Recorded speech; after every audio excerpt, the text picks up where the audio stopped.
ओम शांति। आज 8 अगस्त 2024 का मुरली चिंतन है।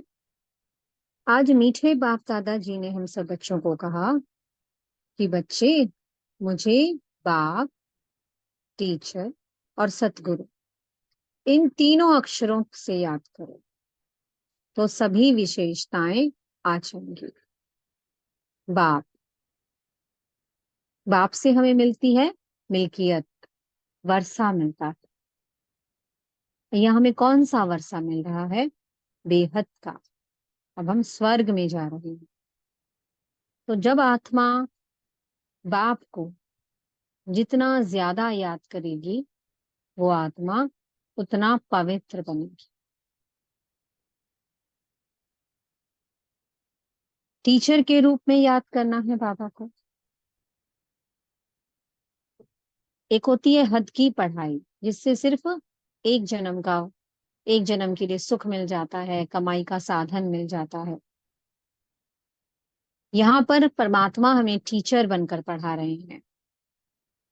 एक ऐसी पढ़ाई पढ़ाते हैं जिससे हमें 21 जन्मों का वर्षा मिल जाता है।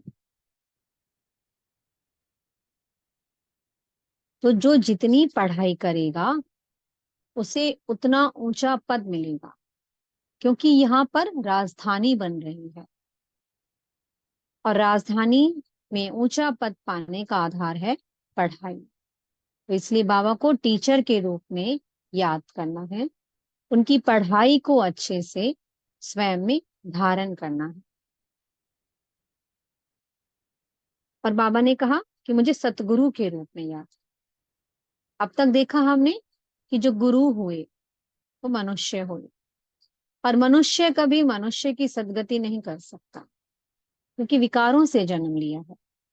सन्यासी आए, उन्होंने पवित्रता को धारण किया, लेकिन उन्होंने पवित्रता को धारण कराया नहीं, स्वयं धारण किया।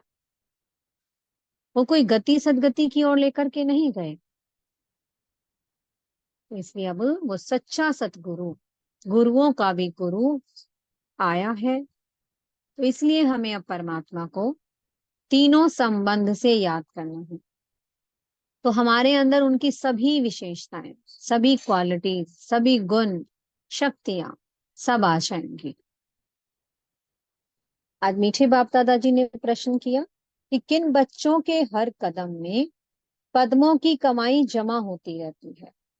बाबा कहते हैं उन बच्चों के हर कदम में पद्मों की कमाई जमा होती है जो सर्विस में अपने कदम बढ़ाते रहते। बाबा ने युक्तियां बताई कि अब सर्विस कैसे कैसे कर सकते हो। फर्स्ट ऑफ ऑल, जो आत्मा परमात्मा को याद करेगी तीनों संबंध से, तो उस आत्मा में ऑटोमेटिकली सर्विस करने की भावना बढ़ेगी, उमंग उत्साह आएगा कि मुझे सर्विस करनी है।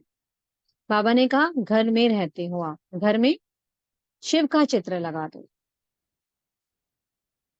कि हाँ, कोई भक्त आत्माएं भी आती हैं तो वो बाबा का चित्र देखकर, शिवलिंग का चित्र देख करके वो कोई उठाकर नहीं फेंक देंगे। बहुत लोग होते हैं कि हाँ, चित्र देखकर इग्नोर कर देते हैं।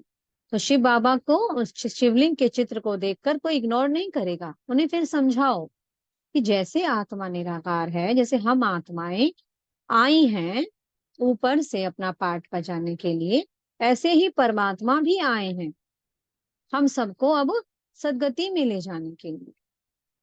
बाबा कहते हैं ऐसे शिवलिंग का चित्र लगा दो अपने घर में, गंगा के तट पर जाकर बैठ जाओ, पूछो उनसे कि क्या आप गंगा में स्नान करते हो तो आप क्या पावन बन गए?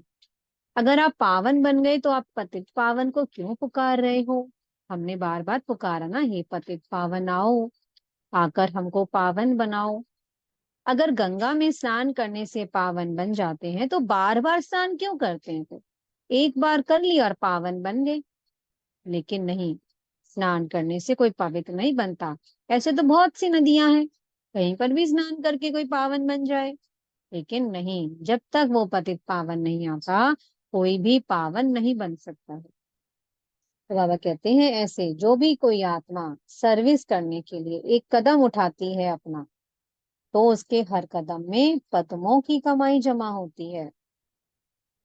और दूसरा प्रश्न किया है आज मीठे बाप दादाजी ने, किस राज को जानने के कारण तुम बच्चे सभी के कल्याणकारी बनते हो।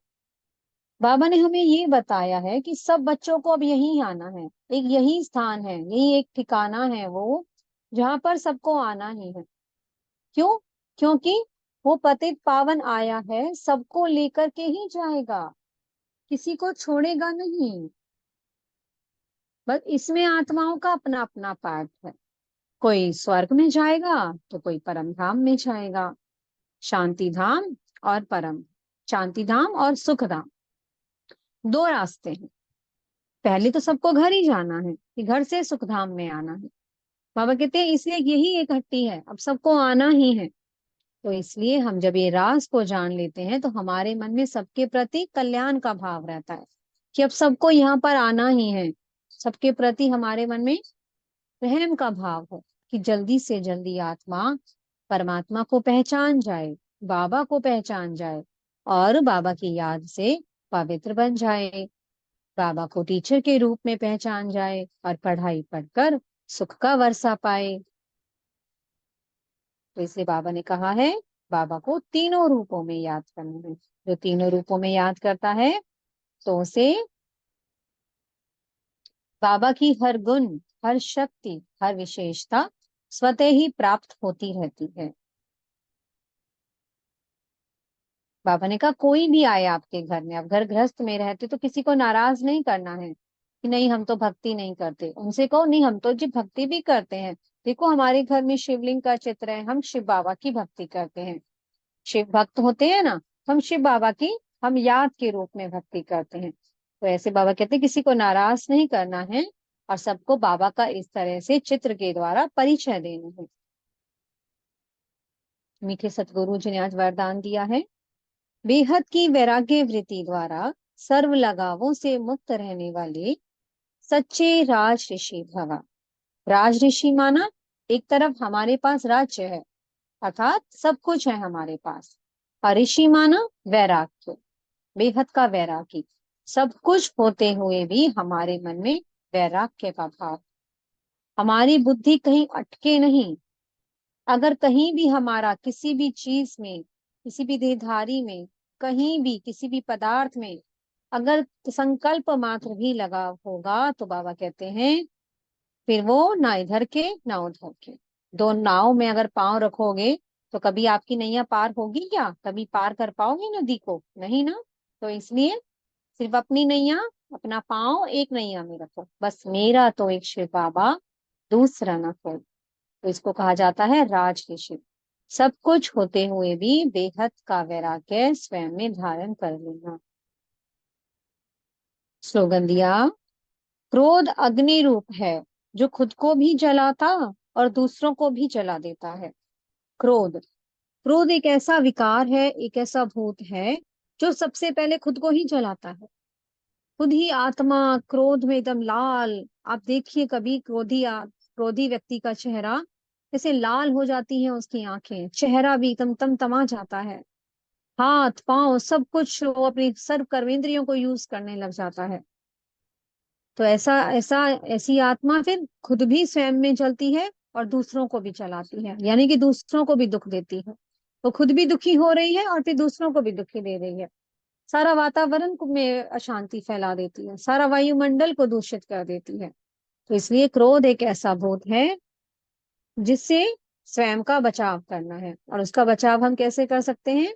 जितना जितना हम उस शांति के सागर को याद करते हैं, शांति धाम में जाकर के शांति के सागर बिंदु के संग बिंदु बनकर के बैठ जाओ और उस बिंदु को निहारते रहो, तो धीरे धीरे ये क्रोध रूपी भूत, ये अग्नि भस्म होती चली जाएगी, और आप सब आत्माएं अपने शांति के स्वधर्म में स्थित हो जाएंगे। ओम शांति। बहुत बहुत शुक्रिया प्यारे प्यारे हमारे मीठे मीठे बाप दादा जी का। ओम शांति।